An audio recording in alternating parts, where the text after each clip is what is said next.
Hi అండి, నమస్తే. Welcome to Ammu Kittu's will. ఈరోజు వీడియోలో మటన్ గ్రేవీ కర్రీ ఎలా చేయాలో చూపించబోతున్నానండి.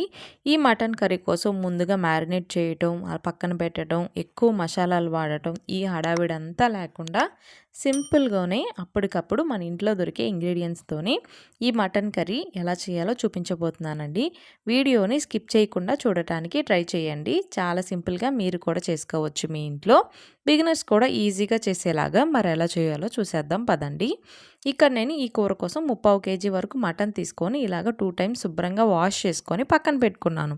అలాగే ఈ కూరకి 2 స్పూన్ల వరకు అల్లం వెల్లుల్లి పేస్ట్, ఒక 2 పెద్ద ఉల్లిపాయలు ఇలాగ సన్నగా తరగాలండి, ఒక టమాటా, అలాగే 2 పచ్చిమిరపకాయలు కట్ చేసి పక్కన పెట్టుకోవాలి. ఇప్పుడు ఒక ప్యాన్ పెట్టుకొని 3 to 4 స్పూన్స్ వరకు ఆయిల్ వేసుకోవాలి. ఆయిల్ హీట్ అయిన తర్వాత ఇందులో లవంగం, దాల్చిన చెక్క, ఒక ఇలాచీ వేసుకొని కొంచెం ఇవన్నీ వేగిన తర్వాత తరిగి పెట్టుకున్న ఈ ఆనియన్స్ అలాగే పచ్చిమిర్చి వేసుకోవాలండి. వేసుకొని ఒకసారి కలుపుకొని మూత పెట్టి ఇదంతా కూడా సాఫ్ట్ అయ్యేంత వరకు మగ్గించుకుంటే సరిపోతుందండి. ఇలా సాఫ్ట్ అయిన తర్వాత ఇందులోనే ముందుగా తీసి పెట్టుకున్న అల్లం వెల్లుల్లి పేస్ట్ వేసుకోవాలి. అల్లం వెల్లుల్లి పేస్ట్ అంతా పచ్చివాసన పోయే వరకు ఒక 2 నిమిషాలు మీడియం ఫ్లేమ్లో ఫ్రై చేసుకుంటే సరిపోతుందండి. ఇప్పుడు కట్ చేసి పెట్టుకున్న ఈ టమాటా ముక్కల్ని వేసుకున్నాక ఒకసారి కలుపుకొని ఒక 1/2 స్పూన్ వరకు పసుపు వేసుకొని మూత పెట్టి ఈ టమాటాలంతా కూడా పూర్తిగా సాఫ్ట్ అయ్యే వరకు లో ఫ్లేమ్లోనే ఇలాగ మగ్గించుకోవాలండి. ఇలా పూర్తిగా సాఫ్ట్ అయిన తర్వాత మనం తీసి పెట్టుకున్న ఈ మటన్ ముక్కల్ని వేసుకోవాలి. వేసుకున్నాక ఈ మసాలా అంతా కూడా ఈ మటన్ ముక్కలకి బాగా పట్టించాలండి. స్టవ్ని మీడియం ఫ్లేమ్లో పెట్టుకొని ఈ ప్రాసెస్ అంతా చేసుకోండి.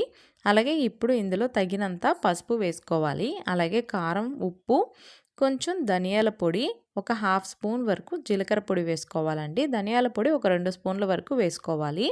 అప్పుడు టేస్ట్ చాలా బాగుంటుందండి. ఇవన్నీ వేసిన తర్వాత బాగా ఈ మటన్ ముక్కలకి పట్టించాలండి. పట్టించిన తర్వాత మూత పెట్టి మీడియం ఫ్లేమ్లోనే ఉడికించుకోవాలండి. వాటర్ అంతా కూడా పైకి తేలి ఒక 50% వరకు ఈ వాటర్ అంతా డ్రై అవ్వనివ్వాలండి. ఇప్పుడు ఒకసారి కలుపుకున్నాక ఇందులో ఒక 100 ml వరకు వాటర్ వేసుకోవాలి. ఈ మటన్ అంతా కూడా చక్కగా ఉడకాలండి బాగా. ఇప్పుడు ఉప్పు ఏవైనా చాలకపోతే మీరు కొంచెం అడ్జస్ట్ చేసుకొని మూత పెట్టి గ్రేవీ కన్సిస్టెన్సీ వచ్చే వరకు చక్కగా మీడియం ఫ్లేమ్లోనే మధ్య మధ్యలో కలుపుతూ బాగా ఇలా ఉడికించుకోవాలండి. చూసారా, పర్ఫెక్ట్గా మటన్ కర్రీ రెడీ అయిపోయింది. ఇప్పుడు ఇందులో ఒక స్పూన్ వరకు గరం మసాలా వేసుకొని కొంచెం కలుపుకొని అలాగే కొంచెం కొత్తిమీర యాడ్ చేసుకుంటే అంతేనండి, వేడి వేడి మటన్ గ్రేవీ కర్రీ రెడీ అయిపోయింది.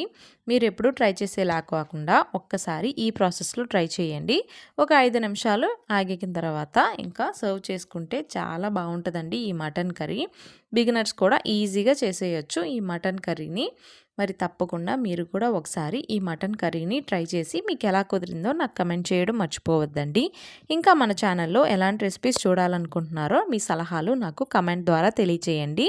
అలాగే ఈ వీడియో కనుక మీకు నచ్చినట్లయితే ప్లీజ్ లైక్ చేయండి, షేర్ చేయండి. మరిన్ని సింపుల్ రెసిపీస్ కోసం సబ్స్క్రైబ్ చేసుకోండి.